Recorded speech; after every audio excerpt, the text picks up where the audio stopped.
I appreciate y'all attendance to the details of the travel. I mean, I could not imagine presenting evidence to by witnesses' mouth to say what took us an hour and something to read. So anyway, I appreciate y'all attention to that, and hopefully that'll shorten this entire proceeding. Each of my clients were asked to go to the conference. I have a different appreciation of this being a privilege when you're told to drive to San Diego from Baton Rouge and back. I think you hear each of them. The other 16 or 20 people that went on the trip flew. They were required to drive. That wasn't their idea. I don't know if this is a privilege or not, but that's what happened. That's what Colonel Edmondson ordered, and that'll be produced.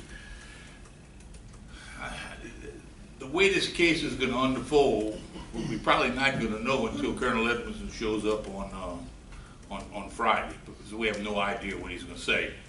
What I need y'all to understand is, I've been knowing Colonel Edmondson for 20-something years or 30 years, and it pains me to say this, but you can't pay attention to what he says. You know, he told the news media he didn't know anything about going to Las Vegas. He didn't know anything about the northern route. Very clearly, the photographs show they kept him advised the entire time. When they got to the Grand, they sent him photographs of the Grand Canyon. Here we are. Charlie Dupree, his second in command, sent him an email saying, send the boss photographs. For him to get up and then testify, to tell the news media and the public that he didn't have any idea they were at the Grand Canyon, didn't have any idea they were at Las Vegas. None of that was approved. It's just absolute falsity. And I think that's going to be clear. If you don't already know that from all the publicity and news articles, you're going to find out about it. A big part of this case is that initially Troopers Hyatt and Miller submitted a timesheet in which they prepared, and it said that they were in transit from Baton Rouge to San Diego, and they included all of their time. They did that. Trooper Hyatt is going to testify, or then Lieutenant Hyatt is going to testify for you and tell you how he came up with that and why he believes it to be true, why he still believes it to be true. But guess what? Graffia and Dupree told him, you can't do that. He said, okay, I'll submit another timesheet. He submitted another timesheet that was approved. On this timesheet, he claimed less hours than they actually spent. We have stipulations that on the first day, they went about, well, they left here at 8 o'clock, or shortly after 8 o'clock in the morning. They got to to Amarillo at 12:30 at night. They had, Thurman Miller had left his house in Natchitoches and drove to Baton Rouge 4 o'clock in the morning. So Thurman's day was from 4 o'clock in the morning till 2:30 the next morning. Excuse me, I'm sorry, 12:30 the next morning. Durrell left Thibodaux at 5 o'clock. His day was from 5 o'clock in the morning till 12:30 the next morning. Trooper Hyatt left his house in Prairieville. The plan was to get here before 7 o'clock to be prepared to leave. He left his house at 6 o'clock. His day ended at 12:30 at night. Now, what has eluded me since March of 2017, Major Williams put down 8 hours for his time. Well, he just spent 18 hours on the road that first day, but he put down 8 hours. What is wrong with that? I think he was crazy, but that's what he put down. He only claimed 8 hours. Because he was a major, that's all he could claim and get paid for, so he didn't bother to try and document more than that. The same is true for each successive day. This man claimed 8 hours a day regular time, except for the Saturday and Sunday, he claimed 8 hours of compensatory time, despite the fact that each day, the days were substantially longer than that. Hyatt and Miller claimed in their travel days, the days they were on the road, okay, they claimed 12 hours a day. Their days were substantially longer than that. As I think Thurman's first day was 20 hours and a half. He claimed 12. Because they told him, y'all analysis of an interpretation of in transit is wrong. They said, okay. So they claimed 12 hours. They undershot it. They claimed 12, 12, and 12 on the way out, the first 3 days, 12 and 12 on the way back on the 2 days when they had full days in the cars, okay? In each case, they underclaimed dramatically the number of hours that they traveled.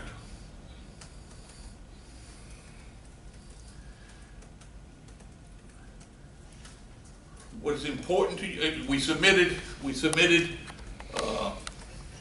expense statements. You're going to hear about these tiers. Figuring out which tier is pretty simple. You figure out where you are. What's not simple, if you're on an extended trip and you start in Amarillo and you go all the way to Tucson, Arizona, and you eat meals in 3 different cities, do you claim tier 1, tier 2, tier 3? Do you claim the tier based on where you spent the night, where you ate the meal, or your ultimate destination? The forms say, they talk about where you're leaving to and where you're going, what's your final destination. They claim the final destination tier. They were told that that was wrong. They told to do it again, so they backed off of that. The real clear thing about all of this is in regard to the expenses. You're gonna hear or you already have stipulations that this man, his expenses were approved by Colonel Dupree. His LaCarte card approving his hotels signed by Mike Edmondson. His time and expense signed by Dupree, and his time was signed by Edmondson, right? Edmondson. So Edmondson approved his time. Now, my friend Durrell is the fool in all of this. In 10 days, he claimed 80 hours. You're going to come to the conclusion that he probably worked 130, 140 hours on this trip. What a privilege he had. A privilege to drive to California and back. Mr. Hyatt, Mr. Miller, they're going to make a big deal out of Mr. Miller was not enrolled in the SPPOS, what do y'all call it? SPOS conference. He didn't sign into that conference. He was told to leave on the 10th, and he got back on the 20th. On the Friday, they're going to make a big deal. He couldn't remember which parts of the conference he attended. Well, the conference book is 104 pages long of different places you could have attended. One of the parts of the stipulation is that how many various opportunities there were to learn. He went to the meetings every day.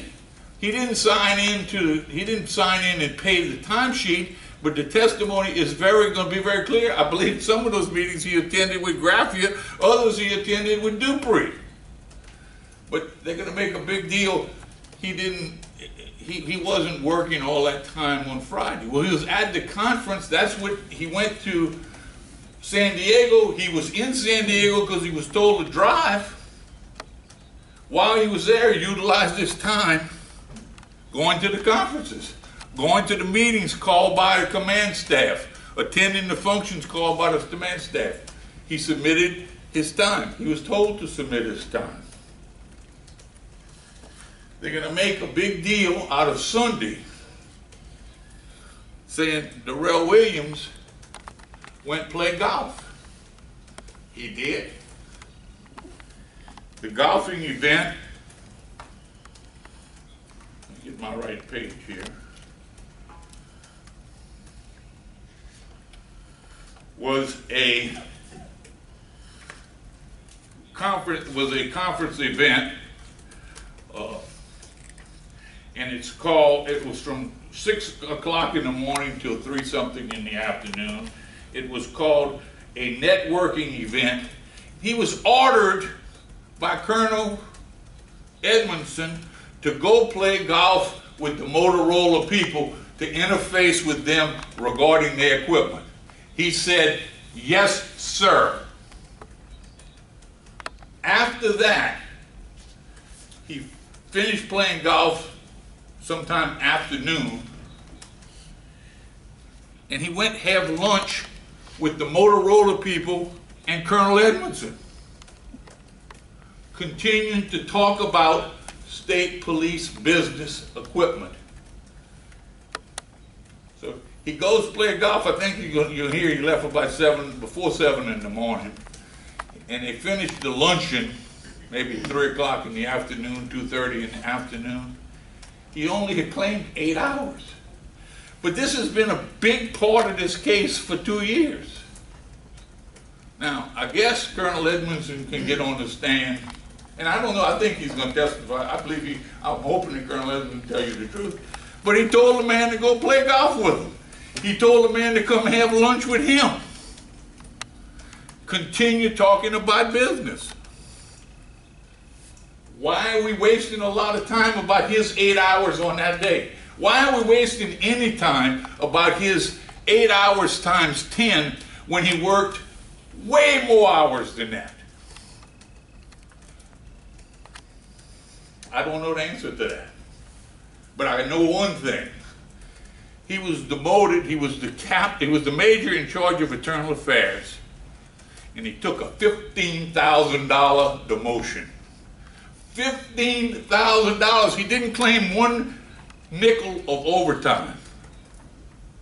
He took a $15,000 demotion. I want that to sink in your heads, and I want y'all to understand that throughout the whole matter.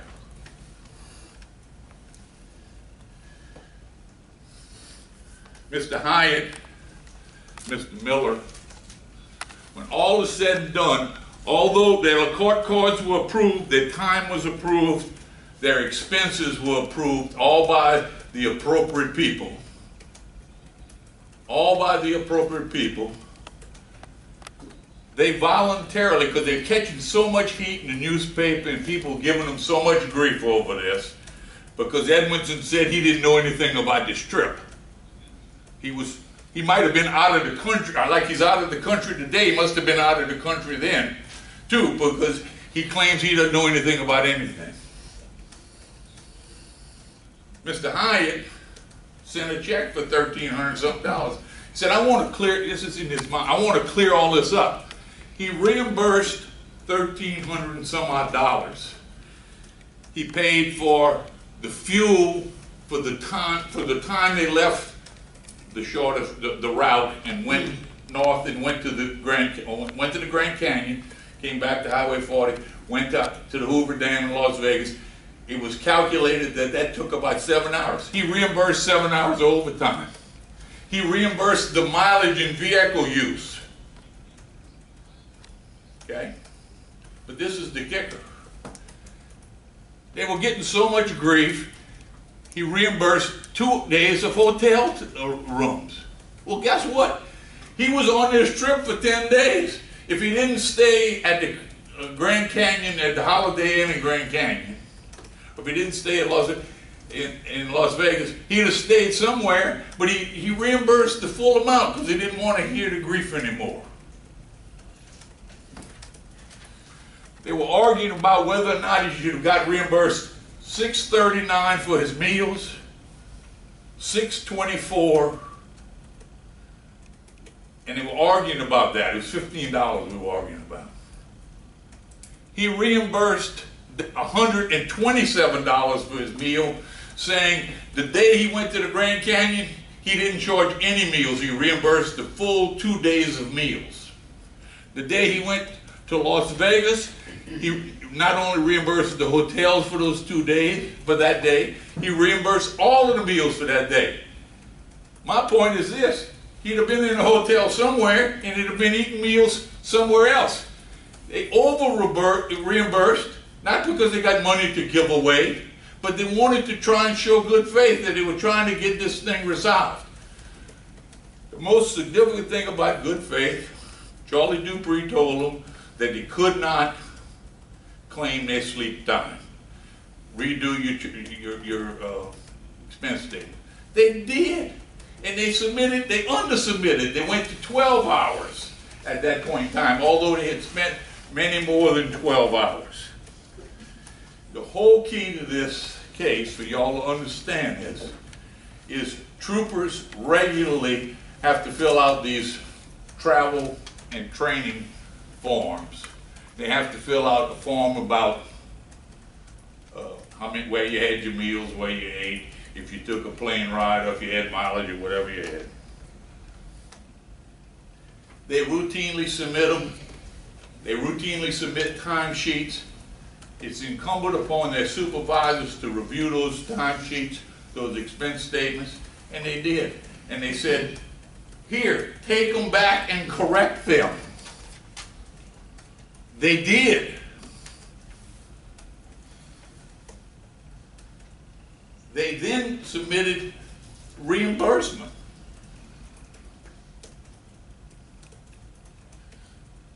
It has been the practice, and it's the responsibility of the supervisor to send them back.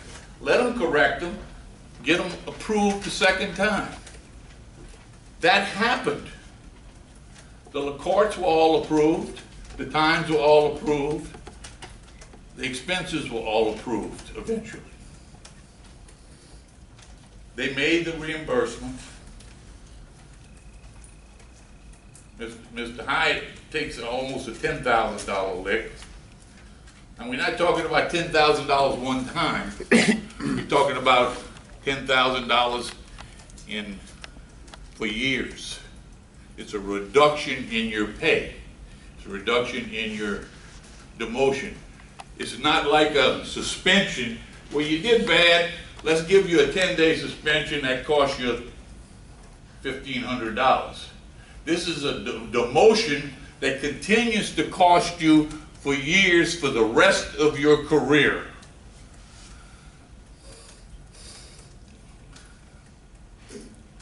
That's particularly true if you're in your, like Darrell, you're in your 20 plus years and you're approaching your retirement, because it's what you make in your 3 years prior to your retirement that determines how much you get.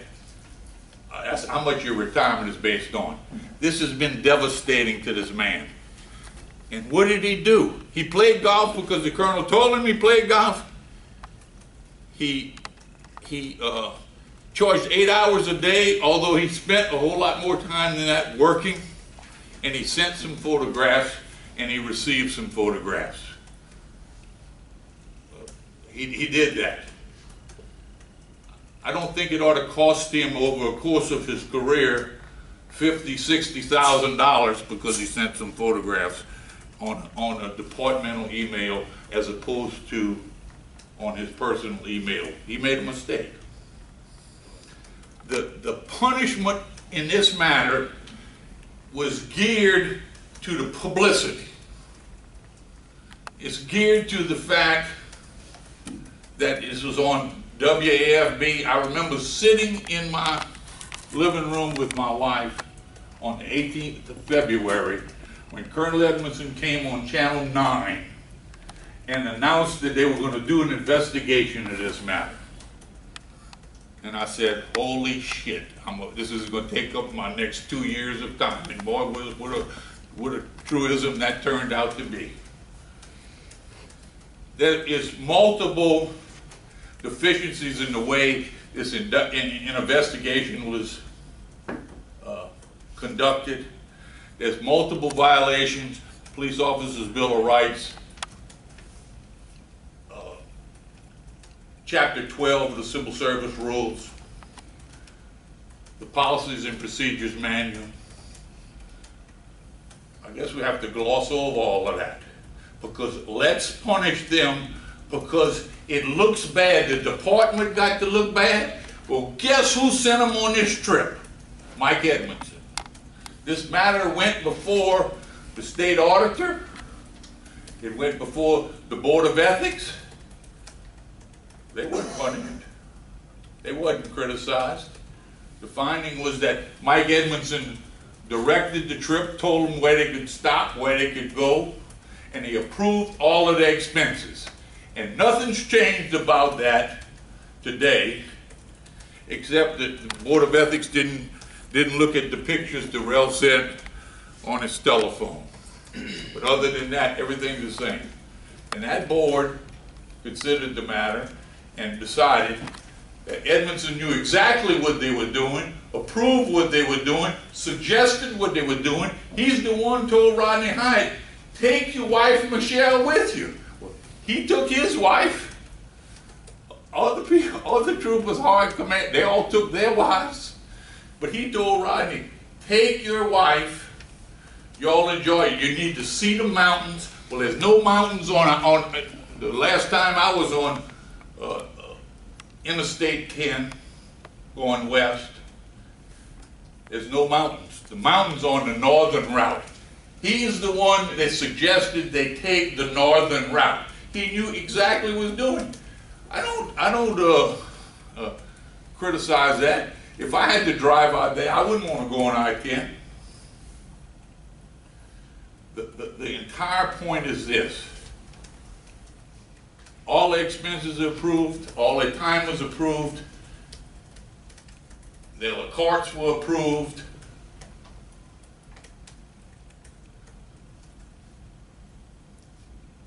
Miller and Hyatt paid back more than they should have paid back, if they should have paid back anything.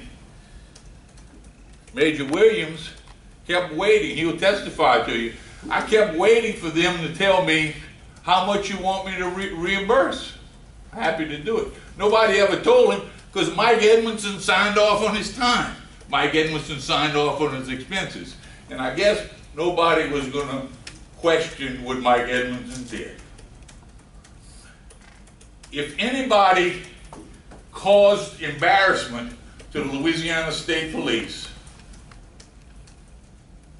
it was Mike Edmondson's directives to send 4 people on a trip, thousands and thousands of miles, so he could have a Ford Expedition at his beck and call and a driver in San Diego. That's what caused the adverse publicity and is the root of all of this. We hope that you can listen. I hope it's going to be, I suspect we spent many hours to try and make this, not get into the minutiae of where they stopped and get gas and where they stopped and went to get a hamburger and stuff like that. Try to reduce all of that to a stipulation so you wouldn't have to spend a whole lot of time listening to it. What I'm trying to get you to do is listen at what's important. Were the expenses approved? Was the trip approved? Was the route approved? They didn't know exactly where they were going to be spending the night when they left here. They'd never driven to San Diego before. When all was said and done, that's what's important. Who directed this trip?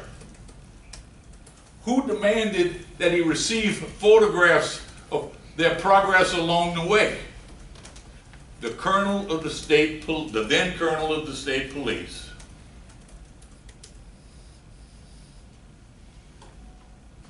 And that's why all this bad publicity has evolved from all of this. Thank you.